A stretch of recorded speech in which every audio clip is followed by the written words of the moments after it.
जमियत उलमा इस्लाम जे मरकज़ी सॾ ते मुल्क में वधंदड़ बदमनी ऐं घाटे टोड़ महांगाई ऐं तेल जी वधंदड़ क़ीमतनि ख़िलाफ़ पूरे मुल्क जीअं लखी गुलाम शाह मदरसा मदीना अलमूम खां बस स्टॉप ताईं JUI जे अॻवान मौलाना रहीम बख्श महर, मौलाना अब्दुल क़दूस खोसो, मौलाना लुत्फ़ुल्लाह मेमण, मौलाना शेर मोहम्मद जागरानी, हाजी वाहिद बख्श महर ऐं ॿियनि जी क़यादत में एहतजाजी मुज़ाहिरो कयो वियो आहे। उन मौक़े ते अॻवाननि ख़िताब कंदे चयो त मुल्क में बदमुनी लाक़ानूनियत पंहिंजे उरूज ते आहे। हिते को बि माण्हू महफ़ूज़ न आहे। एतिरे क़दर जो सॼी ज़िंदगी क़ुरानी तालीमात खे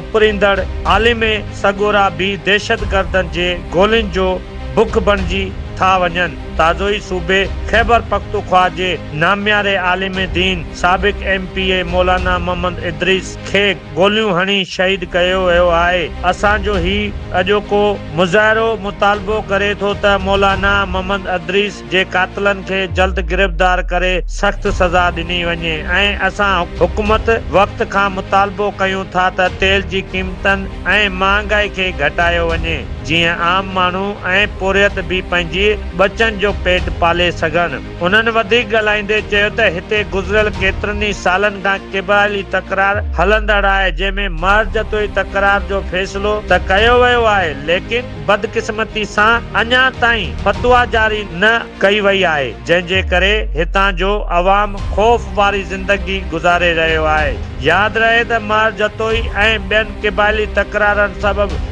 हिन साल केतिरा ई शागिर्द मैट्रिक ऐं इंटर जा इम्तिहान पेपर न ॾेई सघिया। शागिर्दनि जी ज़िंदगी जी क़ीमती साल ज़ाया थियो आहे। असां मुतालबो था कयूं त जल्दी महरजतोई तकरार जी फतवा ॾिनी वञे, जीअं आम माण्हू ख़ौफ़ वारी सूरतहाल खां निकिरी अमन ऐं भाईचारे जी पंहिंजी ज़िंदगी जो कारवां हलाए सघनि। तकबीर, शहीद मौलाना मोहम्मद इदरीस जे कातिलनि खे, शहीद मौलाना मोहम्मद इदरीस जे कातिलनि खे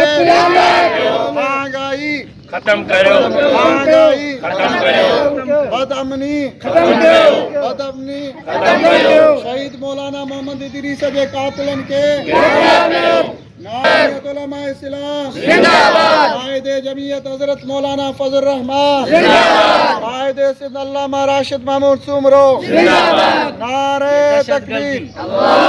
दहशतगर्दी